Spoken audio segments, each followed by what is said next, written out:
What does it mean to truly become yourself?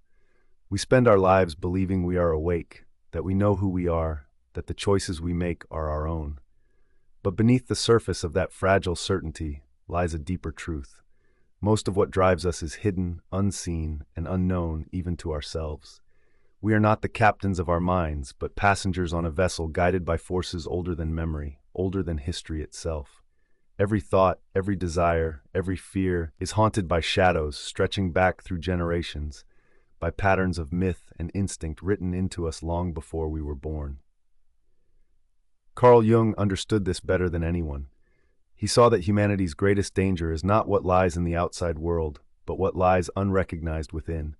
The unspoken drives, the disowned selves, the archetypal forces shaping our lives in silence. And he devoted his life to a single mission: to drag those hidden depths into the light, to confront the darkness we deny, and to show us that the path to wholeness runs directly through the very shadows we fear to face. We feel as though we are in the driver's seat of our mind, driving according to our conscious will, but upon only a little introspection, we realize, at least in many cases, we are merely following a built-in navigation system that exceeds our knowledge and understanding. We perceive but the display screen atop an entire complex software run on an even more complex hardware.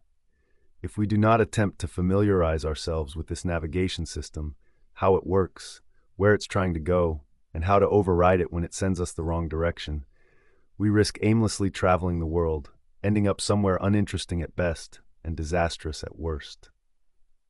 20th century Swiss psychiatrist Carl Jung is perhaps one of the greatest and most capable minds that has ever attempted to do this, to explore itself from the inside and conceptualize a complete understanding of this sort of internal navigation system from the top down. Jung was a very introverted and isolated child who spent much of his time alone, engaging in activities of make-believe, projection, dissociation, and analyzing the adults in his life. During early childhood, he strongly disliked and underperformed in school to the point of almost neurosis, regularly fainting to get out of it. However, as age and maturity would have it, and after his father expressed stern concern over his potential incompetence, Jung somewhat dramatically shifted to engaging more intensely in his education, reading actively on his own, especially that of philosophy and religious texts.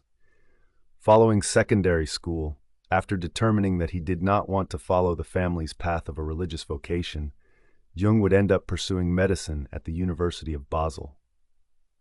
After getting his completed medical degree from the University of Zurich in 1902, he would work at a psychiatric hospital under the prominent and well-connected psychiatrist Eugen Bleuler.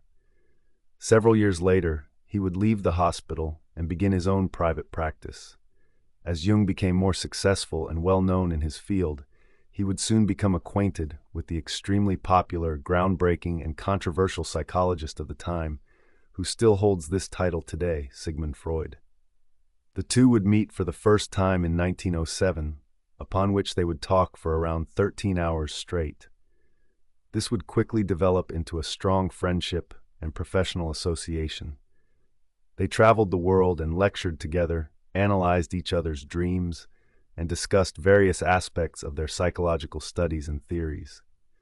However, Freud, being of a much greater professional stature at the time, as well as being substantially older than Jung, created a dynamic in the friendship that was much more like a father-son or teacher-pupil relationship.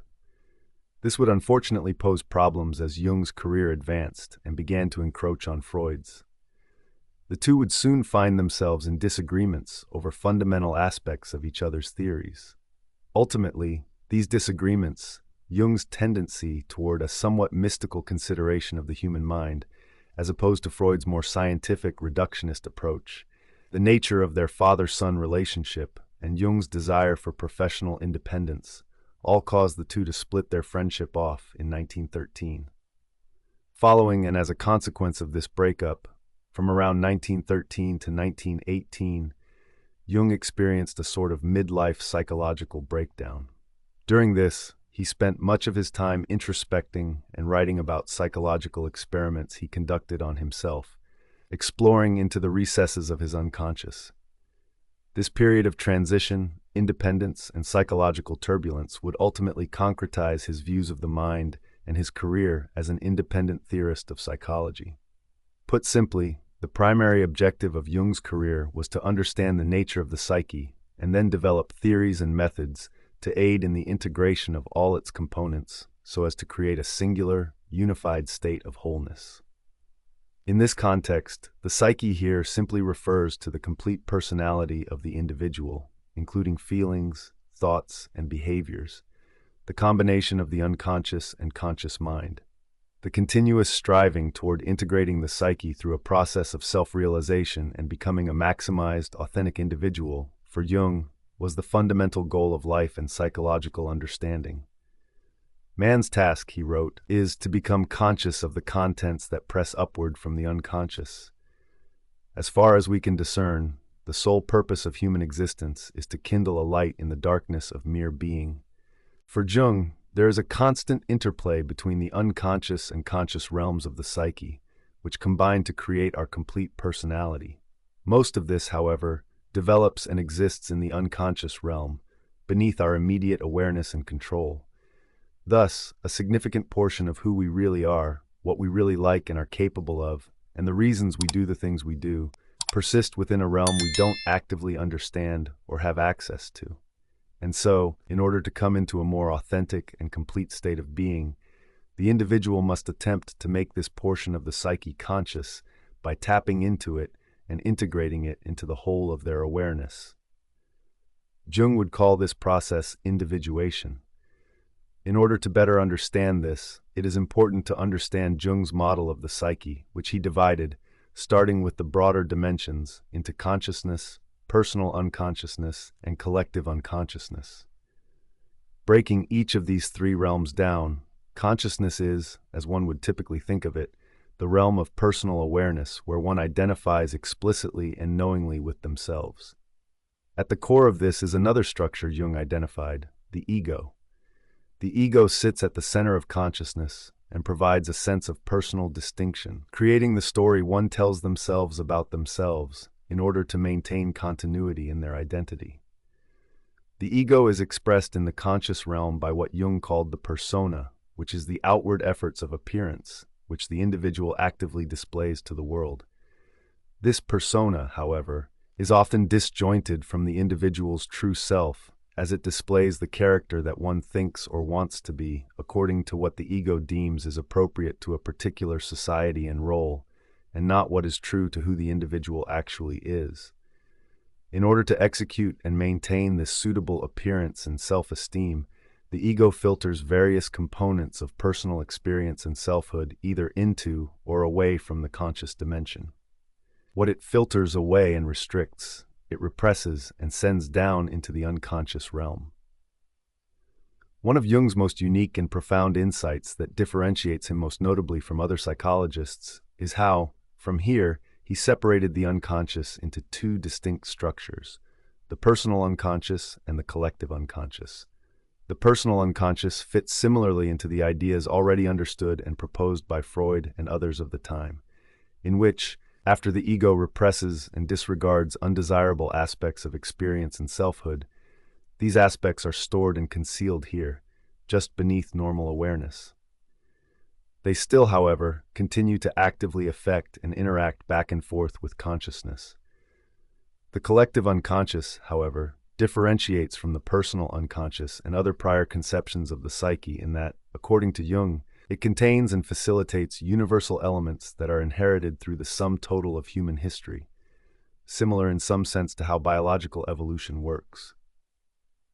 Man has developed consciousness slowly and laboriously, in a process that took untold ages to reach the civilized state, and this evolution is far from complete, for large areas of the human mind are still shrouded in darkness, wrote Jung. As a result of each generation of human offspring essentially imitating the behaviors of the previous generation, to at least some degree, an unbroken chain of psychological imitation is formed, going all the way back to the beginning of human history. Thus, a sort of reservoir of psychological predispositions, structures, and memories that have been formed by this chain is automatically inherited by each human being.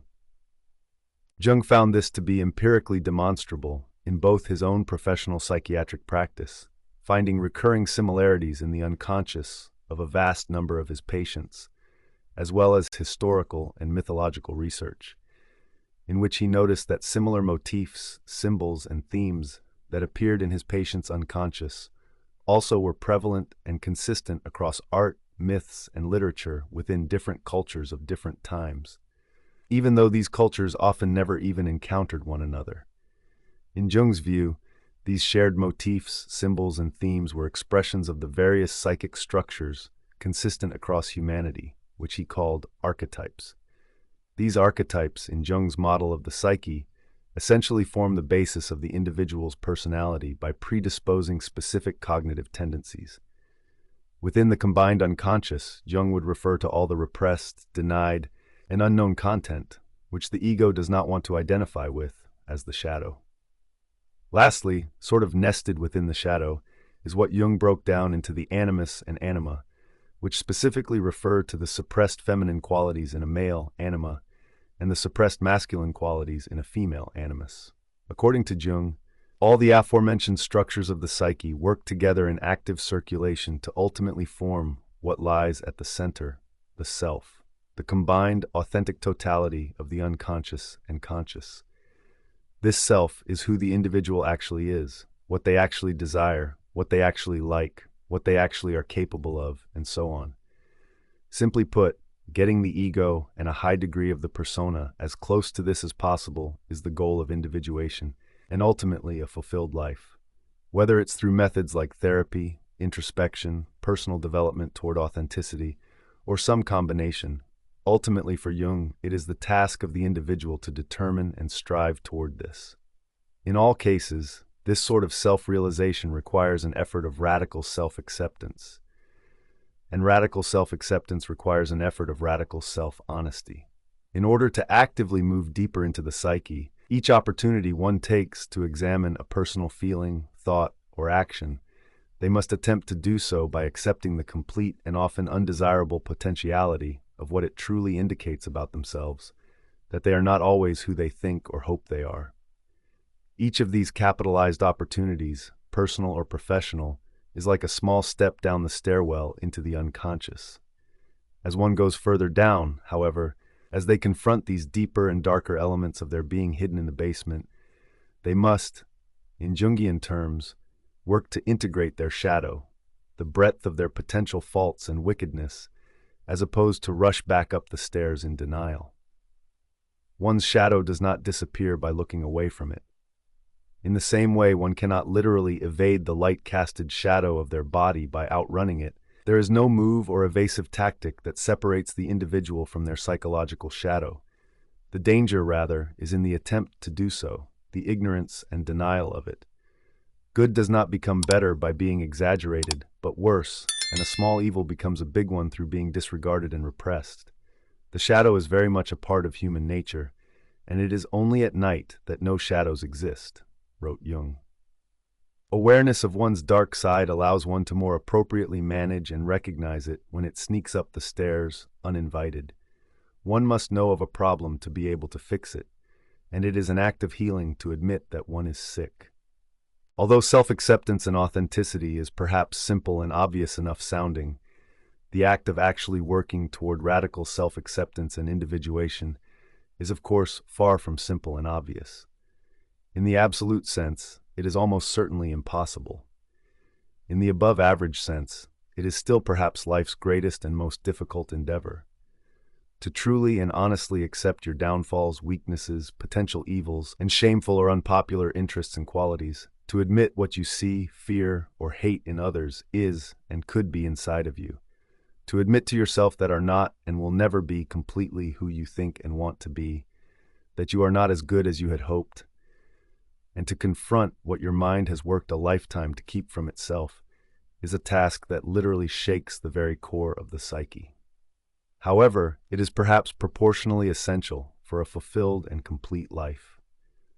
Ultimately, Jung's work provides insights, theories, and methods to help the individual move through this process toward not only potentially gaining access to fixing the bugs in their navigation system, but also, in some sense, access to the controls, where now they can better input the destination coordinates according to where they actually can and want to go. Yet, Jung's psychology is not merely a roadmap for self-reflection. It is a confrontation with the very forces that shape human destiny. Individuation is not only a personal journey, but also a confrontation with the collective forces that live through us. To Jung, when these forces are ignored or left unexamined, they erupt in distorted and destructive ways, in compulsions, addictions, mass movements, and even collective violence. The unacknowledged unconscious does not remain dormant. It finds expression. This is why Jung placed such emphasis on myths, dreams, and symbols. He believed that the unconscious communicates in the language of images, not rational concepts. Dreams, in particular, are like letters written from the unconscious to the conscious mind. To dismiss them as meaningless, as many in modern culture do, is to throw away vital messages about who we are and what we lack. Jung argued that myths and religions of the past were not primitive superstitions, but symbolic attempts to integrate these unconscious forces into conscious life. The gods, demons, and heroes of ancient stories are not dead relics. They are psychological realities, archetypal patterns that still shape us, whether we believe in them or not. In Jung's view, modern society suffers precisely because it has lost touch with these symbolic frameworks. Science and rationalism, while powerful, have stripped the world of its mystery and meaning. As a result, many people find themselves spiritually disoriented, suffering from a hidden emptiness that cannot be cured by material success or technological advancement. Without symbols and stories to orient the psyche, individuals risk becoming fragmented, anxious, or dominated by their shadows. Jung warned that the repression of religion and mythology in modernity would not lead to their disappearance, but rather to their return in disguised and pathological forms, political ideologies, cult-like movements, and mass hysteria. Thus, for Jung, the work of individuation was never a purely private endeavor. By integrating the unconscious, the individual also participates in healing the collective. Every person who becomes more whole, more authentic, and more honest contributes to stabilizing the greater psychic field of humanity. In this way, self-knowledge is not selfish, but profoundly ethical. It is an act of responsibility toward the world. Still, the path is not one of comfort or ease. Individuation often requires passing through what Jung called the night sea journey, a descent into chaos, doubt, and despair. One must wrestle with paradoxes, face symbols that defy logic, and endure the unsettling recognition that reason cannot solve the deepest riddles of existence. Yet, within this descent lies transformation. Just as myths tell of heroes entering the underworld only to return reborn, so too does the individual who confronts the unconscious return with greater depth, humility, and authenticity. The destination of this process is not perfection, nor is it a final resting point. Jung was clear: individuation is lifelong. Wholeness is not a state to be achieved once and for all, but an ongoing dialogue between conscious and unconscious, between what is known and what forever remains mysterious. In this way, Jung's psychology is not about eliminating struggle, but about finding meaning within it. For him, the goal of life was not happiness in the shallow sense of pleasure or comfort, but completeness, the courage to become who one truly is, shadows and all. In practice, Jung's ideas provide more than abstract theory. They offer tools for navigating the turbulence of modern life. One of the most accessible is dream analysis. By paying attention to recurring images, strange characters, or emotional atmospheres in our dreams, we can begin to decipher what the unconscious is attempting to communicate. Jung believed that every dream, no matter how bizarre, has meaning. They are not random firings of the brain, but symbolic commentaries on our inner state. A neglected quality, a repressed memory, or even a hidden potential may reveal itself through these nightly visions. To engage with them is to enter into a dialogue with the deeper layers of the psyche. Beyond dreams, Jung also emphasized the role of creativity as a bridge between conscious and unconscious. Artistic expression, whether through writing, painting, music, or even ritual, can externalize inner material that words alone cannot capture. Jung himself used a method he called active imagination, where one allows images from the unconscious to surface freely and then interacts with them, giving them form in art or narrative. In doing so, one not only witnesses the contents of the psyche, but also participates in transforming them. These methods are not relics of the past. In a time where anxiety, depression, and disconnection are rampant, Jung's psychology remains startlingly relevant. Social media, consumerism, and endless distraction keep us bound to the persona, obsessed with appearances and approval while leaving the deeper self neglected. The result is a society full of people outwardly connected but inwardly estranged from themselves. Individuation, then, is not a luxury, it is a necessity. Without it, we risk being carried by forces we neither understand nor control. In relationships, too, Jung's insights are profound. The anima and animus remind us that every individual carries within them the qualities of the opposite sex, whether acknowledged or not. To deny these is to project them outward, often onto romantic partners. This is why people sometimes fall in love not with who the other truly is, but with what they themselves lack and unconsciously seek. Only by integrating these inner counterparts can relationships move beyond projection and toward genuine connection.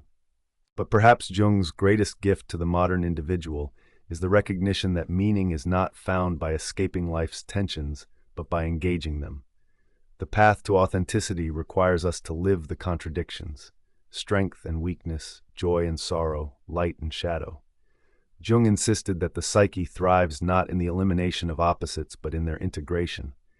To hold the tension between them without collapse is to give birth to a deeper truth. In this sense, Jung's psychology is not just about the individual, but about the very survival of humanity. For a world fractured by conflict, ideology, and despair, the greatest revolution may not be political or technological, but psychological. The awakening of individuals who are honest enough to confront themselves, courageous enough to integrate their shadows, and humble enough to live in service of the greater self that transcends ego. Human history, in Jung's eyes, is not merely the story of wars, empires, and inventions. It is the slow awakening of consciousness itself. Each age has been a stage in this emergence, from the primal instinct of early humanity to the mythic imaginations of ancient civilizations, to the rational clarity of the modern scientific age. Yet this awakening is not complete. Vast territories of the psyche remain in shadow, unexplored and unclaimed.